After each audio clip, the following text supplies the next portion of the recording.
Assalamualaikum warahmatullahi wabarakatuh. Selamat berjumpa kembali bersama channel VNR Movie. Seperti biasa masih bersama saya Bang Jo. Kali ini saya akan menceritakan sebuah alur film yang berjudul Oke, tanpa berlama-lama, yang suka sama channel VNR Movie silakan untuk di subscribe dulu.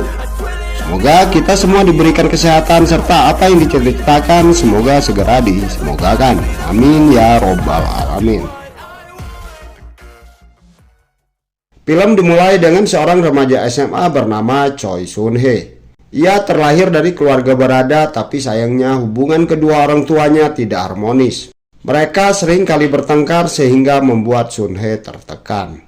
Karena permasalahan orang tuanya berdampak pada dirinya yang selalu murung dan tertutup. Bahkan di sekolah ia tidak memiliki teman satupun. Pagi hari Sun Hye mendengarkan kedua orang tuanya bertengkar. Meskipun ia sangat sering mendengar suara teriakan mereka, Sun Hye tetap merasa sedih. Karena tak tahan lagi, akhirnya Sun Hye memilih untuk berangkat ke sekolah lebih awal. Saat Sun Hye menelungkupkan kepalanya di meja, ia mendengar suara teman-teman sekelasnya yang menyanyikan lagu selamat ulang tahun. Ia menatap iri dengan persahabatan mereka karena selama ini Sun Hye hidup tanpa mempunyai teman.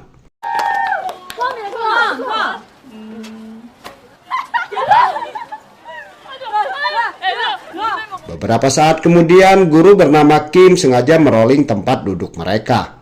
Saat Sun Hye duduk di bangku barunya, tiba-tiba seorang yang duduk tepat di depannya bernama Jungmi menyapa Sun Hye. Tak lama Sun Hye mendengar jika Jungmi dan Minji ingin pergi ke konser EXO. Namun mereka tidak mendapatkan tiket konsernya. Minji berusaha mencari tiket, tapi sayangnya tidak ada lagi tiket yang tersisa karena semua tiket konser EXO sudah terjual habis. Mendengar itu, Sun Hye berencana membantu mereka.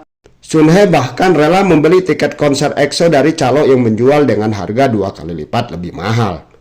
Ia melakukan itu untuk mendapatkan perhatian dari Jungmi dan Minji, dengan harapan mereka berdua mau berteman dengannya.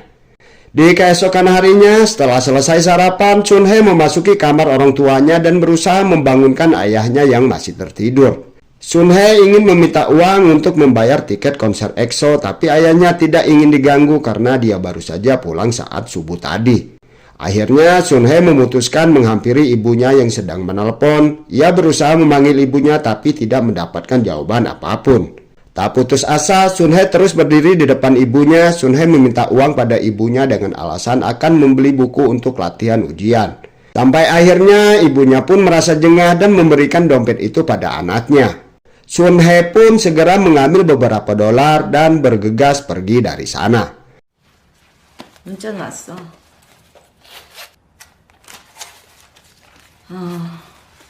Sebelum berangkat ke sekolah, Sun Hye mampir dulu ke ATM untuk mentransfer uang tiket konser EXO yang ia pesan. Sesampainya di sekolah, Sun Hye kembali mendengarkan percakapan antara Jungmi dan Minji yang menceritakan tentang teman mereka bernama Hyojin yang akan menghadiri konser EXO di Seoul. Lalu Sun Hye memegang pundak Jungmi dan menawarkan 2 tiket konser EXO yang ia punya. Namun Sun Hye tidak sepenuhnya berkata jujur saat mengungkapkan bagaimana cara ia bisa mendapatkan tiket itu. Sun Hye berkata jika ia mendapatkan 2 tiket konser EXO dari sepupunya yang bekerja untuk manajemen EXO, dan Sun Hye akan memberikan 2 tiketnya pada mereka. Hal itu membuat Jungmi dan Hyunji sangat senang dan terharu. Mereka sangat tidak percaya bisa mendapatkan tiket konser EXO secara gratis. Setelah pulang sekolah, Jungmi dan Hyunji mengajak Sun Hye berkumpul dengan teman-teman mereka yang lain. Mereka mendatangi tempat karaoke dan heboh menyanyikan lagu-lagu EXO.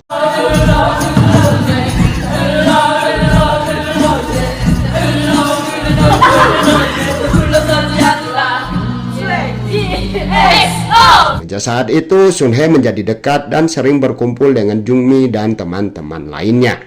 Bernyanyi bersama, mencoba bedak baru, dan bercerita satu sama lain. Sun Hye juga terobsesi ingin menjadi seperti Jungmi. Ia berusaha merubah penampilannya menjadi mirip seperti Jungmi.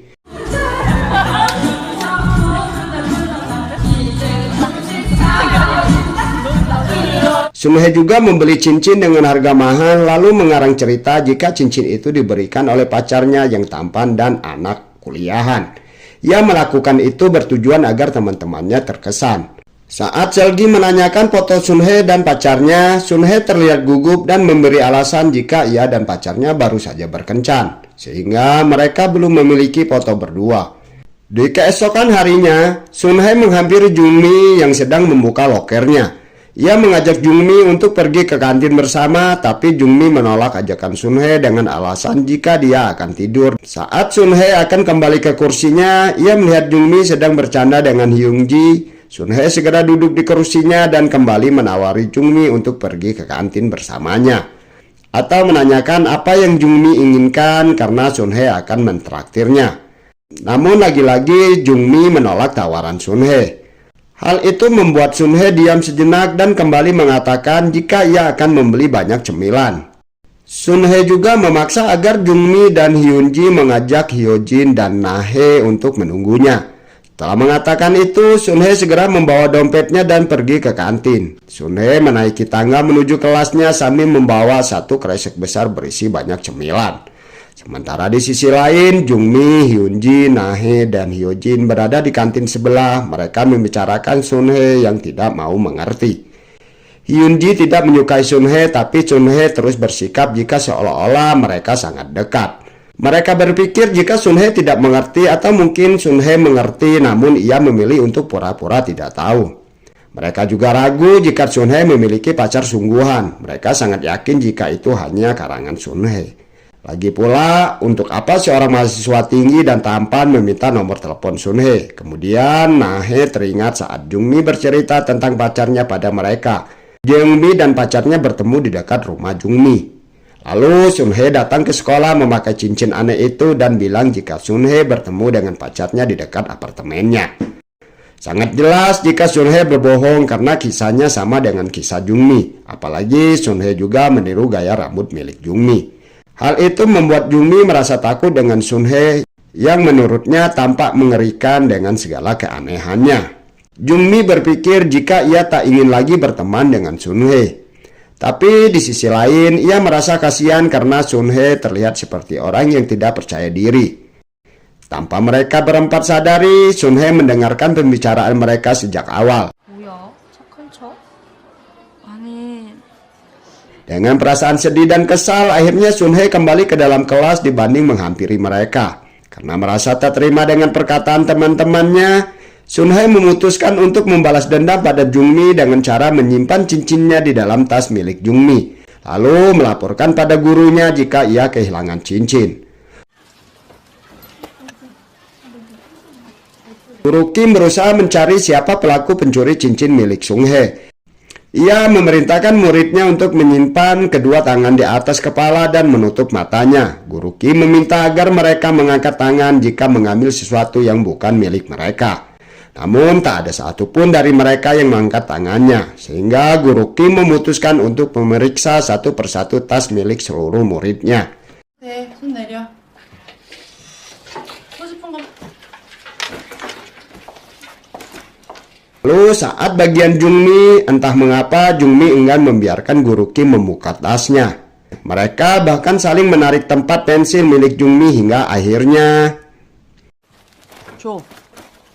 왜 이래? 쌤 제발요. 왜 이래? 왜 이래 진짜? Siapa sangka Guru Kim menemukan sebuah alat tes kehamilan yang terjatuh dari tempat pensil itu. Setelah kejadian itu, Jungmi tidak pernah lagi datang ke sekolah sehingga beberapa teman sekelasnya beranggapan jika Jungmi sedang melakukan aborsi.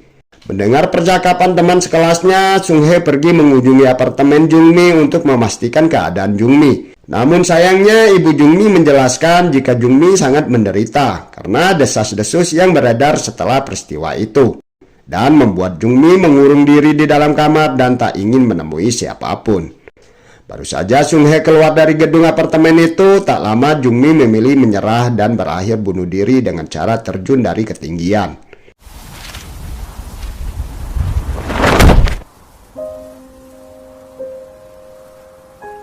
Sun Hye melihat itu semua dengan mata kepalanya. Ia benar-benar merasa tak percaya jika keputusannya untuk membalas dendam pada Jung Mi akan membuat Jung Mi bunuh diri. Meskipun tidak sepenuhnya kesalahan Sun Hye, tapi tetap saja ia merasa bersalah. Karena perasaan bersalahnya, Sun Hye mencoba melarikan diri dari kota Seoul ke pinggiran kota. Karena merasa shock menyaksikan kematian mantan temannya itu, ia juga berniat untuk menenggelamkan dirinya di sebuah sungai.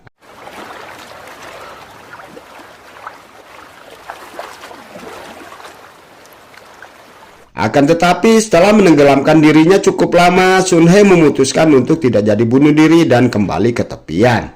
Beberapa jam kemudian, seorang wanita parubaya bernama Jeon Guk Hyang membawanya menuju ke tempat panti asuhan harapan yang ia kelola. Sun Hye diajak tinggal di panti asuhan. Di tempat pelariannya itu, Sun Hye memutuskan untuk menjalani kehidupan barunya dengan menggunakan nama Seolki. Sesampainya mereka di panti asuhan harapan, direktur panti Jeon Guk Hyang dan pengasuh panti bernama Kim Jae-hwa membuka beberapa lemari untuk mencari pakaian yang pas untuk digunakan oleh Sun Hye. Setelah mendapatkan sepasang baju dan celana yang pas untuk Sun Hye, Direktur Jeon segera menyuruhnya untuk mengganti baju dengan cepat. Saat Sun Hye akan keluar, ia mendengar percakapan antara Direktur Jeon dan pengasuh Kim.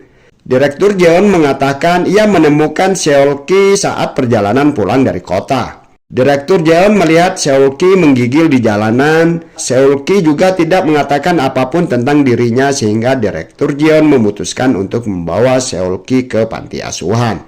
Sejak saat itu, Sun Hye mengaku bernama Seolki pada seluruh orang yang ada di panti asuhan itu.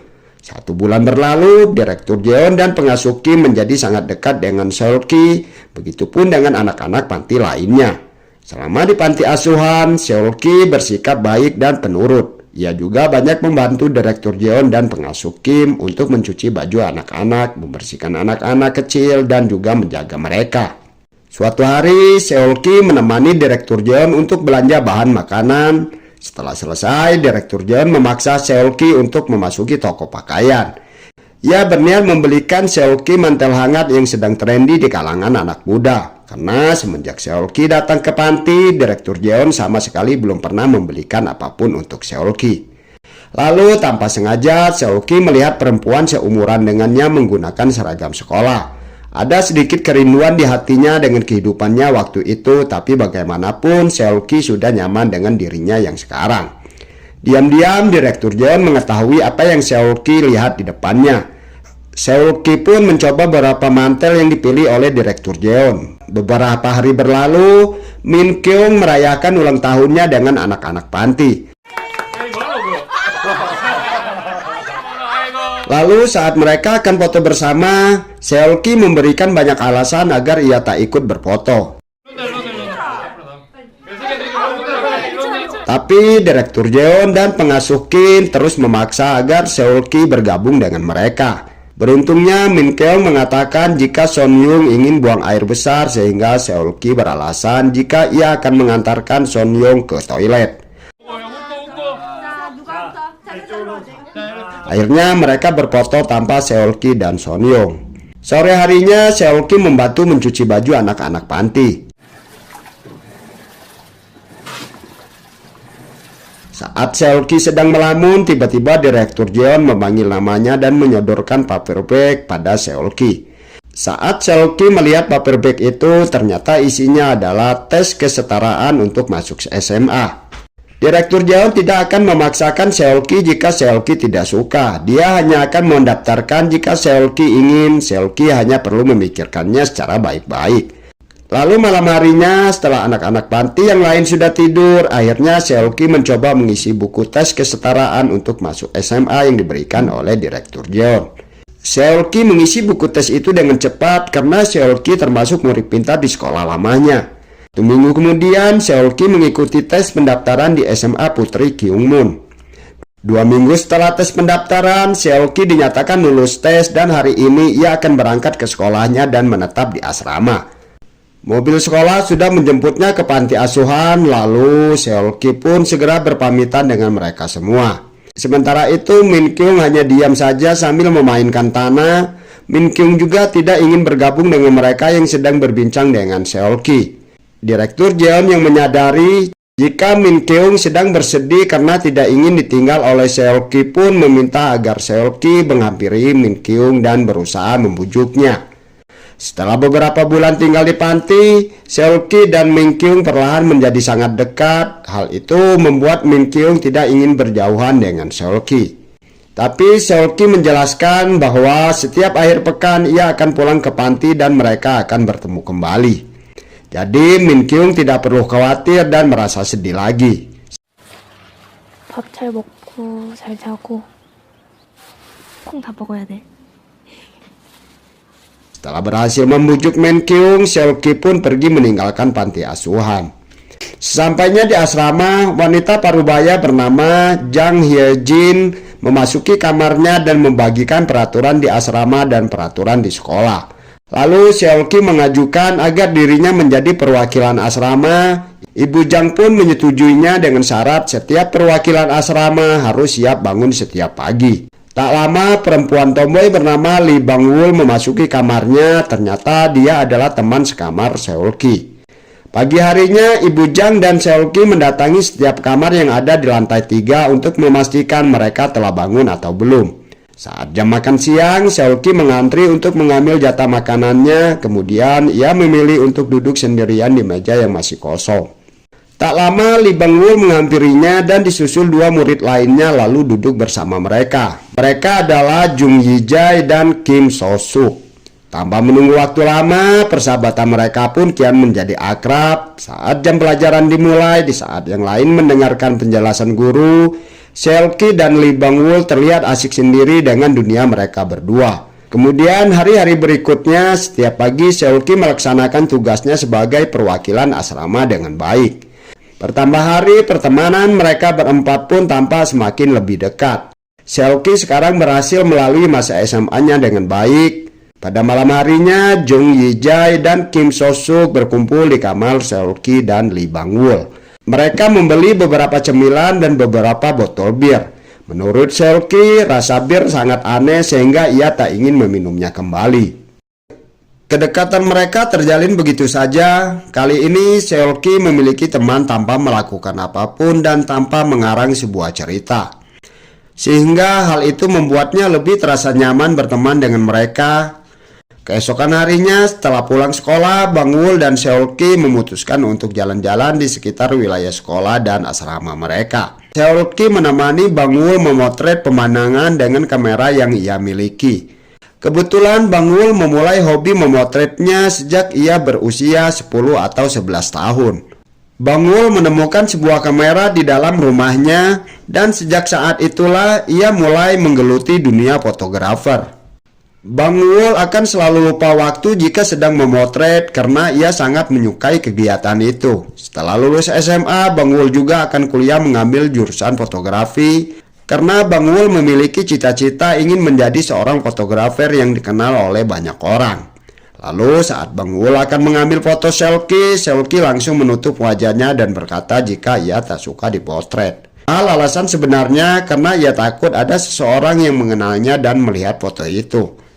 Keesokan harinya, pada jam istirahat, Seolki dipanggil oleh kepala sekolah. Seolki akan mendapatkan penghargaan dari kepala sekolah. Mendengar kabar dari Seolki membuat ketiga teman barunya itu ikut bahagia dan bangga atas pencapaian Seolki. Tidak lupa mereka juga memberi ucapan selamat kepada Seolki.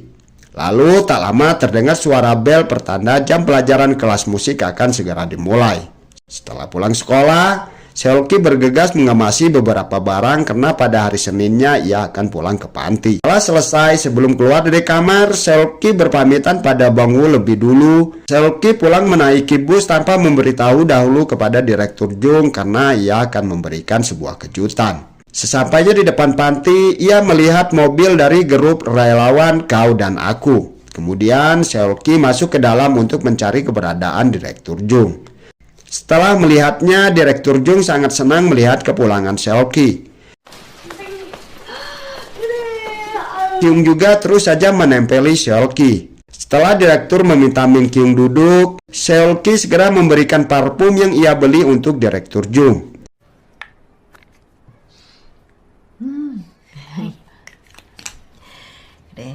Lalu Seolki menyampaikan kabar baik tentang ia mendapatkan penghargaan dari kepala sekolah. Namun belum selesai ia berbicara, tiba-tiba seorang menyela pembicaraan mereka untuk bertanya letak gudang. Sehingga Direktur Jung segera pergi menunjukkan gudang yang berada di ujung lorong. Sementara itu Seolki menemani Min Kyung mewarnai gambarnya, namun tiba-tiba Seolki dikagetkan dengan perempuan yang memanggil nama aslinya. Ternyata perempuan itu adalah teman sekelasnya di SMA-nya yang lama. Dia menanyakan mengapa Sun Hye ada di panti itu, tapi Min Kyung menjawab jika orang di sampingnya adalah Seolki bukan Sun Hye. Lalu pada malam harinya pengasuh Kim meminta agar Seolki mendatanginya di belakang panti untuk membicarakan sesuatu hal yang penting. Sesampainya di belakang panti, pengasuh Kim memberikan selebaran yang terdapat foto Seolki dengan tulisan remaja hilang. Di sana juga terdapat nama asli Seolki yaitu Choi Sun Hye. Pengasuh Kim belum memberitahu hal itu pada siapapun termasuk Direktur Jung. Sebenarnya ia ingin memberitahunya, tapi setelah dipikir-pikir menurut pengasuh Kim lebih baik Direktur Jung langsung tahu dari mulut Seolki. Pengasuh Kim ingin Seolki menjelaskan langsung pada Direktur Jung besok pagi. Tidak menunggu besok, setelah selesai berbicara dengan pengasuh Kim, Seolki ke kamarnya untuk mengganti pakaian dan bergegas menemui Direktur Jung. Tapi bukannya menjelaskan siapa dirinya yang sebenarnya, Seolki malah bertanya apa alasan Direktur Jung mau menampungnya di panti asuhan. Bagaimana jika Seolki adalah orang jahat? Menurut Direktur Jung, Seolki sama sekali tidak terlihat seperti orang jahat. Ia juga kasihan pada Seolki karena harus tumbuh lebih cepat daripada semua orang setelah kehilangan orang tua. Setelah mendengar jawaban dari Direktur Jung, membuat Sun Hye menjadi merasa sangat bersalah karena telah membohongi Direktur Jung. Pagi harinya, tanpa sepengetahuan semua orang yang ada di panti, diam-diam Sun Hye memutuskan untuk kabur. Ia takut membuat Direktur Jung kecewa. Sun Hye juga memutuskan untuk tidak kembali lagi ke sekolahnya. Sementara di kelas, Bang Wul terus berusaha menghubungi Seolki namun tak kunjung mendapat jawaban. Ia dan kedua temannya takut Seolki melewati penghargaan yang akan diberikan oleh kepala sekolah hari ini. Sementara pengumuman jika upacara penghargaan dari kepala sekolah akan segera dimulai. Dan meminta agar Seolki segera mendatangi kantor kepala sekolah. Di sisi lain, Seolki atau Sun Hye sudah berada di dalam sebuah bus dan memutuskan untuk memulai hidup baru dengan pergi ke kota lainnya. Dia pergi membawa kamera milik Bang Wul, lalu dengan tatapan yang aneh, seorang ibu-ibu yang duduk di sampingnya melihat ke arah kameranya. Lalu ibu itu berkata, "Bukankah di zaman sekarang semua orang sudah menggunakan kamera digital?" Kemudian saat ibu tersebut bertanya siapa namanya, Sun Hye terdiam cukup lama lalu ia menjawab jika namanya adalah Lee Bang Wul. Sun Hye kembali melarikan diri dengan identitas barunya. Dan kali ini ia akan menggunakan nama temannya sebagai identitas di tempat baru yang akan ia tempati ke depannya. Lalu film pun selesai. 걱정하지 말라고 하시네. 둘이 원래 맨날 저러.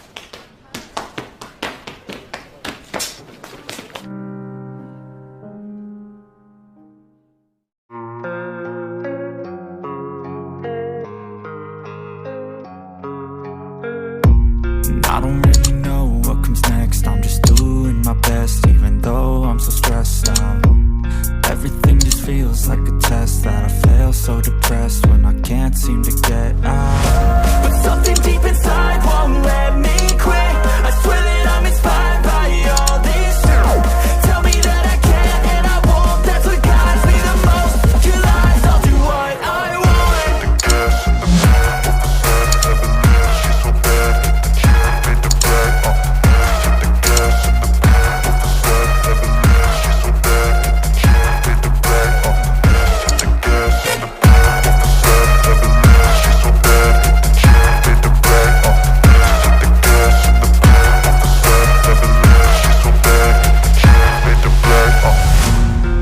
By thirst, I'm inspired by worth. I desire your worst, so you can just hide while I work.